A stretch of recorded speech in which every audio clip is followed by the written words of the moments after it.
ان الحمد للہ والصلاۃ والسلام علی رسول اللہ اما بعد اللہم صلی وسلم وبارک علی محمد صلی اللہ علیہ وسلم۔ دیکھیے حضرات، اللہ رب العزت نے ہم سب کو پہلے بنیادی طور پہ انسان پیدا کیا، پھر مسلمان پیدا کیا، اور پھر نبی صلی اللہ علیہ وسلم کی امت میں پیدا کیا۔ یہ احسانات ہیں اللہ رب العزت کے ہم پہ۔ جب اللہ رب العزت انسان کو پیدا کرتے ہیں اس کے بعد انسان کے ذمے کچھ ذمہ داریاں لگا دیتے ہیں۔ سماجی ذمہ داری ہوتی ہے، معاشرتی ذمہ داری ہوتی ہے۔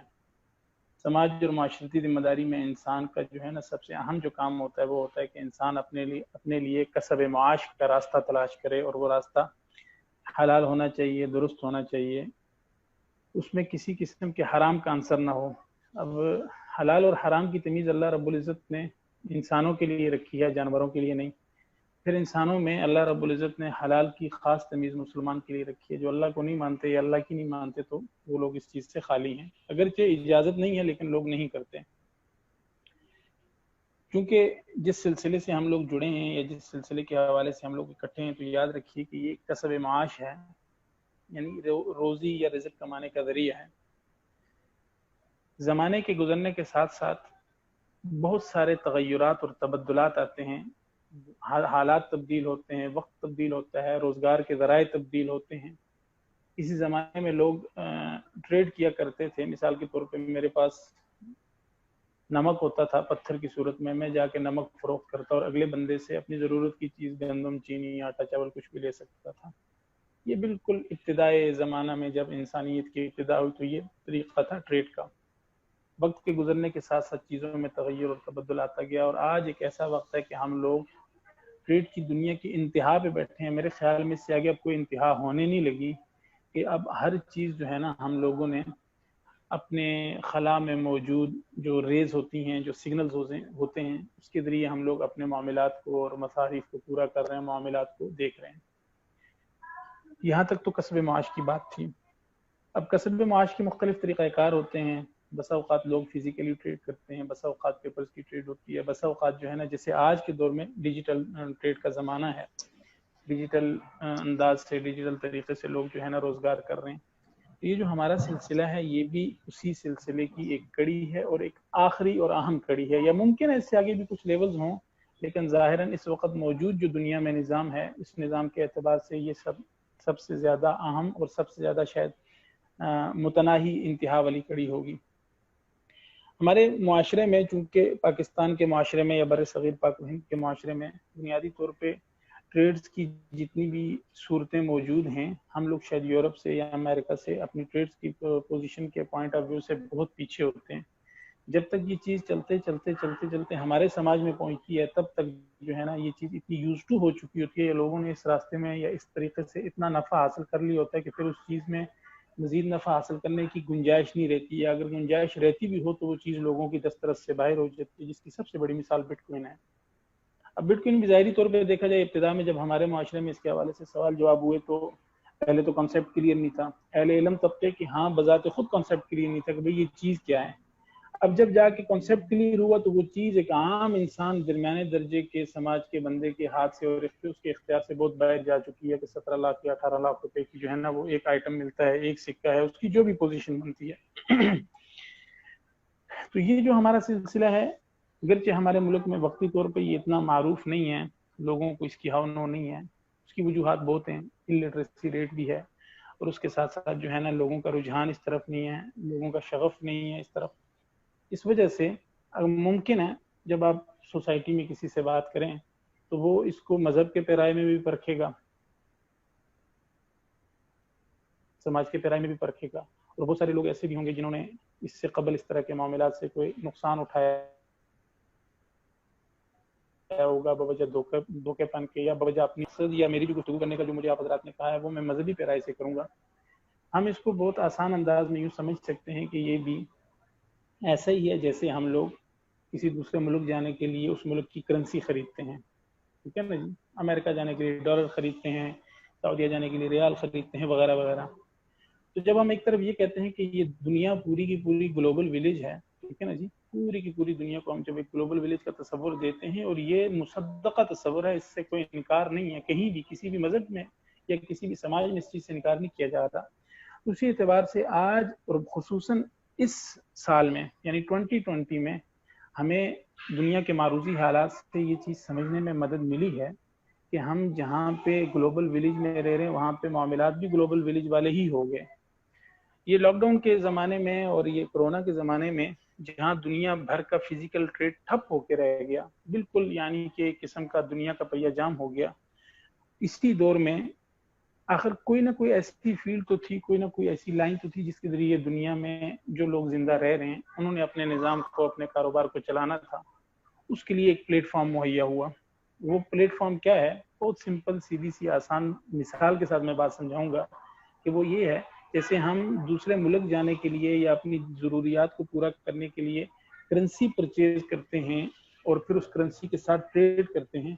بیان ہی یہ بھی اسی کی جیسی مثال ہے، صرف فرق اتنا ہے کہ وہ جو کرنسی ڈالر یا درہم کی صورت میں ہوتی ہے وہ فزیکل نوٹ کی صورت میں کرنسی ہوتی ہے، اور یہ جو کرنسی ہے مثال کے طور پہ ایتھیریم ہے تو یہ فزیکل تو نہیں ہے لیکن ڈیجیٹل ہے. ٹھیک ہے نا جی. پھر بس اوقات آپ کے ذہن میں یہ بھی آ سکتا ہے یا کوئی بندہ یہ بھی سوال کر سکتا ہے جس کو تھوڑی بہت معلومات ہوں دینی فقہی احکام کے بارے میں کہ بھئی جو چیز خریدی یا بیچی جاتی ہے اس کا وجود ہونا ضروری ہے. ٹھیک ہے نا جی. اس حوالے سے عرض یہ ہے کہ یہ جو چیز ہے اس کا وجود اس اعتبار سے اس کا وجود اس اعتبار سے ثابت ہے کہ اس وقت دنیا میں مختلف ممالک میں اسی کرنسی، ٹھیک ہے نا جی، اسی کرنسی سے آپ خرید و فروخت کر سکتے ہیں. اس کی ATM مشین موجود ہیں یا اس کو آپ کنورٹ کر کے اپنی ضروریات کی زندگی کو پورا کر سکتے ہیں. یہاں تک تو بات آ گئی جس کرنسی کو یا جس چیز کو لے کے آپ نے ڈسکس کرنا ہے یا جس چیز کو لے کے آپ نے اپنے کاروبار کا آغاز کرنا ہے.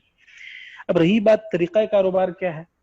طریقہ کاروبار کے حوالے سے یاد رکھیے کہ دنیا میں اور خصوصاً اسلامی دنیا میں، مسلم دنیا میں جو کاروبار کے جائز اور مروجہ جو طریقے ہیں وہ بڑے یعنی کہ واضح ہیں. چند ایک ہیں جن کو انگلیوں پہ گنا جا سکتا ہے.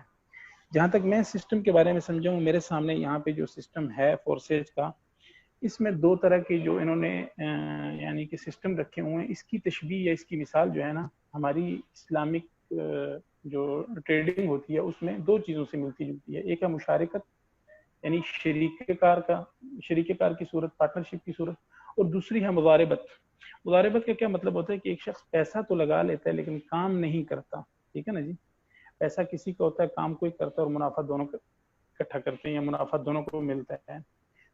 تو یہاں پہ جو آپ کے پاس پورشن ہے X4 کا، شاید میں یہ صحیح کہہ رہا ہوں یا اگر غلط ہوا تو آپ حضرات تصحیح کیجیے گا، کہ یہاں پہ بھی تقریباً ملتی جلتی یہی صورت ہے کہ ایک شخص انویسٹمنٹ تو کرتا ہے لیکن اگر اس کی ٹیم میں 2 سے 4 افراد ہوں اور وہ کام اچھے انداز سے کریں تو اس کا پروفٹ یا اس کا جو یعنی کہ اس کا جو روزگار میسر آ رہا ہوتا ہے وہ انویسٹر کو بھی ملتا ہے اور اس کے ساتھ کام کرنے والے افراد کو بھی ملتا ہے. ایسے ہی ہے خالد صاحب؟ میں غلط تو نہیں کہہ رہا ہوں؟ جی مجھے کنٹینیو کریں ماشاءاللہ، کنٹینیو کریں پلیز. جی.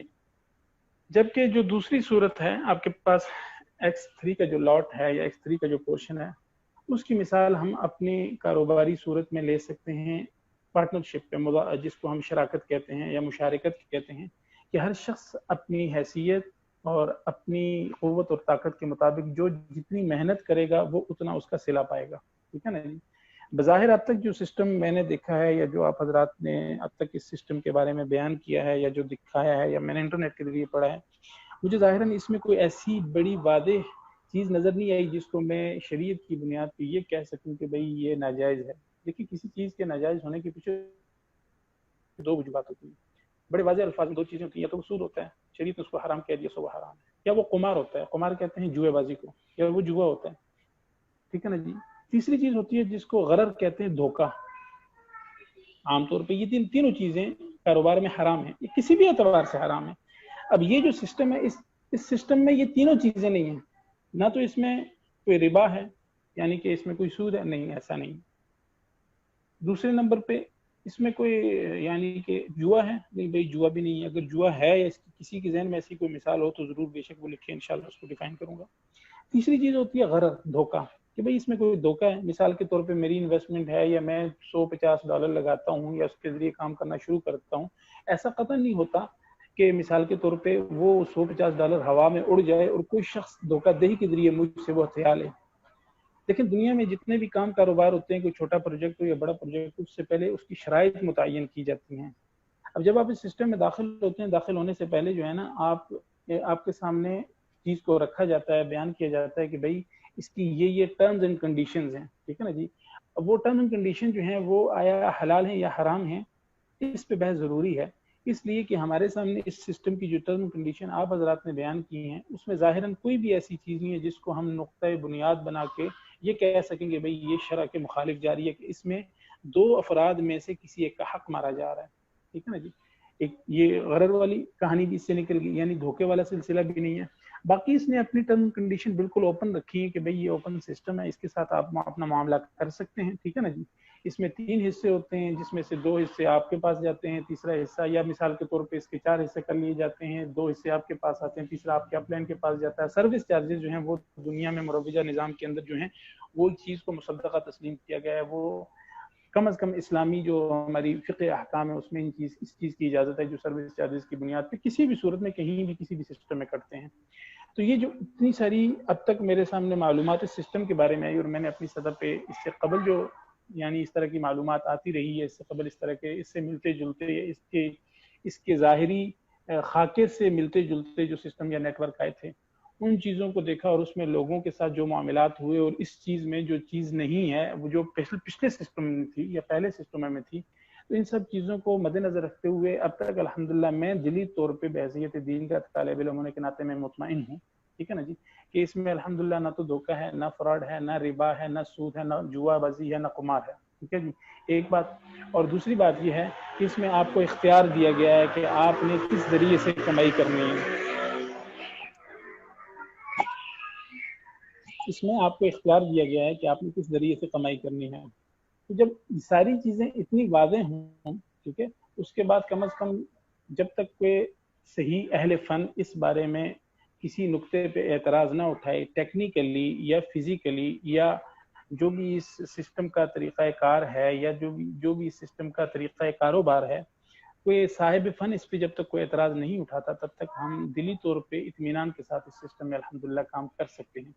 ہاں اگر کسی طرف سے کوئی اعتراض آتا ہے اس قسم کا تو آپ حضرات سے پہلے بھی میں نے گزارش کی تھی، میں اب بھی دوبارہ گزارش کی دیتا ہوں کہ آپ حضرات بلا تکلف مجھ سے رابطہ کر سکتے ہیں، اس بھائی کا سوال مجھ تک پہنچا سکتے ہیں، ان کو نمبر دے سکتے ہیں. انشاءاللہ میں کوشش کروں گا کہ قرآن و سنت کی روشنی میں جو ہمارے پاس کاروبار کے احکام ہوتے ہیں ان احکام کے ذریعے اس چیز کو ہم لوگ کنکلوڈ کر سکیں. جزاک اللہ خیر. السلام.